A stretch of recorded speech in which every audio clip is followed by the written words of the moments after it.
नमस्कार, बहुत बहुत स्वागत है आपका न्यूज़ 18 का डिजिटल प्लेटफॉर्म आप देख रहे हैं। मैं हूं आपके साथ ऋतु ज्ञानवानी। देश की न्याय व्यवस्था पर विश्वास रखते हुए 8 सालों तक चुप्पी साधे रखने वाली कुलदीप सेंगर की छोटी बेटी इशिता सेंगर ने अब अपना दर्द सार्वजनिक रूप से सामने रखा है। उसने खुद को थकी हुई, डरी हुई, लेकिन अब भी उम्मीद से जुड़ी हुई बताते हुए कहा है कि उसकी खामोशी कमजोर नहीं बल्कि संस्थाओं पर भरोसे का नतीजा है। उन्नाव रेप केस में सजायाफ्ता कुलदीप सेंगर को सुप्रीम कोर्ट से बड़ा झटका लगा है। सुप्रीम कोर्ट ने पूर्व विधायक कुलदीप सेंगर को राहत देने वाले दिल्ली हाई कोर्ट के फैसले पर रोक लगा दी। अदालत ने यह भी कहा कि आरोप गंभीर है और इस अपराधी को किसी भी मामले में जमानत नहीं मिलनी चाहिए। जहां एक बेटी अपने संग हुए अपराध का न्याय मांग रही है, तो वहीं एक और बेटी अपने पिता के लिए आज भी न्याय का इंतजार कर रही है। दरअसल हम बात कर रहे हैं पूर्व भाजपा विधायक कुलदीप सेंगर की बेटी डॉक्टर इशिता सेंगर की। उन्होंने सोशल मीडिया मंच एक्स पर एक ट्वीट किया है। देश की न्याय व्यवस्था पर विश्वास रखते हुए 8 सालों तक चुप्पी साधे रखने वाली एक बेटी ने अपनी पीड़ा सार्वजनिक रूप से सामने रखी। खुद को थकी हुई, डरी हुई, लेकिन अब भी उम्मीद से जुड़ी हुई बताते हुए उसने कहा कि उसकी खामोशी कमजोरी नहीं बल्कि संस्थाओं पर भरोसे का नतीजा थी। दरअसल कुलदीप सेंगर की छोटी बेटी डॉक्टर इशिता सेंगर ने एक्स पर पोस्ट किया। उन्होंने लिखा, मैं एक पत्र बेटी के रूप में लिख रही हूं जो थकी और डरी हुई है। 8 साल तक मैंने और मेरे परिवार ने न्याय का इंतजार किया, ये मानते हुए कि अगर हम सब कुछ सही तरीके से करेंगे तो सच अपने आप सामने आ जाएगा। हमने कानून पर भरोसा किया, हमने संविधान पर भरोसा किया, हमने भरोसा किया कि देश में न्याय शोर, हैशटैग या जनता के गुस्से पर निर्भर नहीं करता। मगर अब मेरा विश्वास टूट रहा है। उन्होंने आगे लिखा, मेरी पहचान एक लेवल तक सीमित रह गई है, वो है भाजपा विधायक की बेटी। जैसे कि ये मेरी इंसानियत को खत्म कर देता है, जैसे कि सिर्फ इसी वजह से मैं निष्पक्षता, सम्मान या बोलने के अधिकार की हकदार नहीं हूँ। जिन लोगों ने मुझसे कभी मुलाकात नहीं की, कभी कोई दस्तावेज नहीं पढ़ा, कभी कोई कोर्ट रिकॉर्ड नहीं देखा, उन्होंने तय कर लिया कि मेरी जिंदगी की कोई कीमत नहीं है। इन सालों में मुझे सोशल मीडिया पर अनगिनत बार कहा गया कि मैं जिंदा क्यों हूँ। अगर जिंदा हूँ तो उसके लिए मेरा रेप किया जाना चाहिए, मुझे मार दिया जाना चाहिए या सजा दी जानी चाहिए।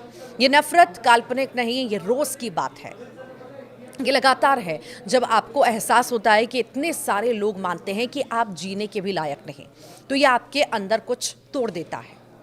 उन्होंने ये भी कहा कि हमने चुप्पी इसीलिए नहीं चुनी क्योंकि हम ताकतवर थे, बल्कि इसीलिए कि हमने संस्थानों पर भरोसा किया, हमने विरोध प्रदर्शन नहीं किए, हमने टेलीविजन डिबेट में चिल्लाया नहीं, हमने पुतले नहीं जलाए या हैशटैग ट्रेंड नहीं कराए।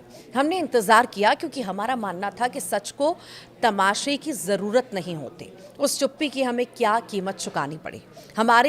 हमसे हमारी गरिमा धीरे धीरे छीन ली गई। हमें 8 सालों तक हर दिन गाली दी गई, मजाक उड़ाया गया और अमानवीय व्यवहार किया गया।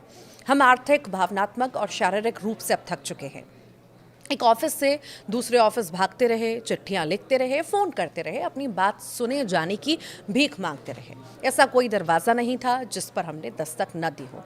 ऐसा कोई अधिकारी नहीं था जिससे हमने संपर्क ना किया हो। ऐसा कोई मीडिया हाउस नहीं था जिसे हमने न लिखा हो, फिर भी किसी ने नहीं सुना। कुलदीप सेंगर की बेटी इशिता आगे कहते हैं कि हमारी किसी ने नहीं सुनी, इसीलिए नहीं कि तथ्य कमज़ोर थे, इसीलिए नहीं कि सबूतों की कमी थी, बल्कि इसीलिए कि हमारा सच किसी के काम का नहीं था। लोग हमें ताकतवर कहते हैं। मैं आपसे पूछती हूँ कि किस तरह की ताकत एक परिवार को 8 सालों तक बेजुबान रखती है। ये कैसी ताकत है जिसका मतलब है कि आपका नाम रोज़ कीचड़ में घसीटा जाए और आप चुपचाप बैठे रहें। एक ऐसे सिस्टम पर भरोसा करते हुए जो आपकी मौजूदगी को मानने को तैयार ही नहीं। उन्होंने कहा कि आज मुझे सिर्फ अन्याय से नहीं बल्कि डर से डर लगता है। एक ऐसा डर जिसे जानबूझकर पैदा किया गया, एक ऐसा डर जो इतना जोरदार है कि जज, पत्रकार, संस्थाएं और आम नागरिक भी सभी पर चुप रहने का दबाव है। एक ऐसा डर जिसे ये पक्का करने के लिए बनाया गया है कि कोई हमारे साथ खड़े होने की हिम्मत ना करे, कोई हमारी बात सुनने की हिम्मत ना करे और कोई ये कहने की हिम्मत ना करे, चलो तथ्यों को देखते हैं। ये सब होते हुए देखकर मैं अंदर तक हिल गई हूँ। अगर सच्चाई को गुस्से और गलत जानकारी से इतनी आसानी से दबाया जा सकता है तो मुझ जैसे लोग कहाँ जाएं। अगर दबाव और लोगों का उन्माद सबूतों और सही प्रक्रिया पर हावी होने लगे तो एक आम नागरिक के पास सच में क्या सुरक्षा है। तो धमकी देने के लिए नहीं लिख रही हूँ चिट्ठी, ये भी उन्होंने जिक्र किया। उन्होंने कहा कि ये चिट्ठी किसी को धमकी देने के लिए नहीं है, मैं ये चिट्ठी सहानुभूति पाने के लिए नहीं लिख रही, मैं ये इसीलिए लिख रही हूँ क्योंकि मैं बहुत डरी हुई हूँ और क्योंकि मुझे अब भी विश्वास है कि कोई कहीं इतना ध्यान ज़रूर देगा कि हमारी बात सुने। हम कोई एहसान नहीं मांग रहे हैं, हम इसीलिए सुरक्षा नहीं मांग रहे कि हम कौन हैं, हम न्याय मांग रहे हैं क्योंकि हम इंसान हैं। कृपया कानून को बिना किसी डर के बोलने दें, कृपया सबूतों को जांच बिना किसी दबाव के होने दें, कृपया सच्चाई को सच्चाई ही माना जाए, भले ही वो लोकप्रिय ना हो। मैं बेटी हूँ जिससे अब भी इस देश पर विश्वास है, कृपया मुझे इस विश्वास पर पछतावा न करवाएं।